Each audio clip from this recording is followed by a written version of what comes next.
Babal a dit dans une interview par rapport à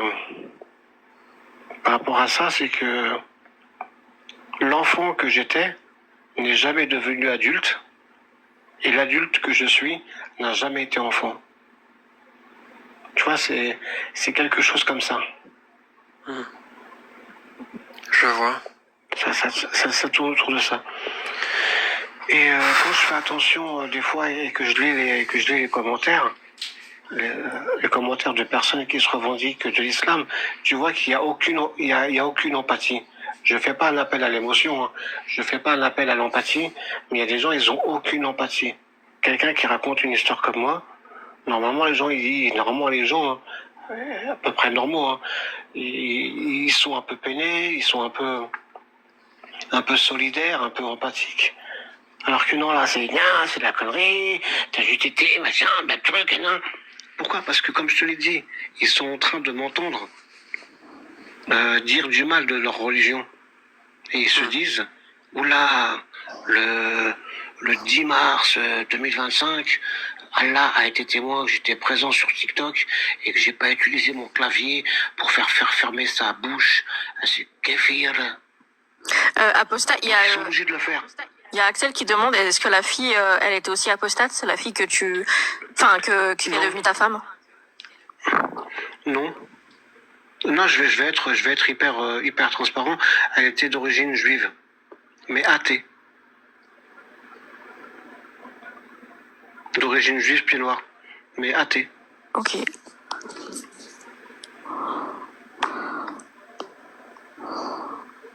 Mais c'est quand même le courage d'avoir mis ta famille à dos. Mais t'as pas le choix. Tu choisis tes amis, tu choisis pas ta famille. Et t'aurais pu te soumettre. Si ta famille te fait du chantage affectif, t'aurais pu dire moi j'ai pas envie de perdre ma famille, comme ça arrive à certains. J'ai pas envie de perdre ma mère, mon père, mes frères. Donc je vais oublier. Je vais me soumettre à l'islam et à ce que mes parents attendent de moi pour garder l'amour de mes parents. Mais c'est comme ça que ça a été pendant 2 ans. Parce que comme je t'ai dit, pendant à peu près 2 ans, j'ai gardé des réflexes de croyant, avec de temps en temps quand même des contacts avec ma famille. Mais au bout d'un moment, tu te dis que tu dois faire un choix entre l'obscurité et la lumière. T'es un oiseau et on veut te mettre en cage alors que t'es fait pour voler et pour chanter. Et dans cette famille athée, j'ai eu accès à la connaissance, j'ai eu accès à la culture, j'ai eu accès au musée, à la musique, à l'écriture, à la littérature. J'ai eu accès à Brassens, j'ai eu accès à Brel, j'ai eu accès... à l'époque, c'était Harakiri. Après, ça a été Charlie Hebdo. Je veux dire, j'ai eu accès à tout ça. Et je voyais des gens qui vivaient de manière normale. Ils n'étaient pas frappés par la malédiction, alors que dans ma religion, on disait que les gens qui croyaient pas en Dieu, leur vie était pénible. Ils n'étaient pas favorisés. Ce qui était faux. Et donc, je me suis dit, tant pis pour eux. Ils ne me méritent pas. Et je ne les mérite pas non plus.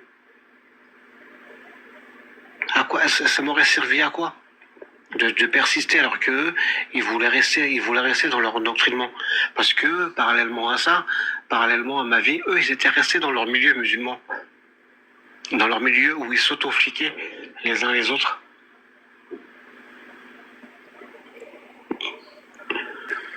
Bonsoir à tous. Hello.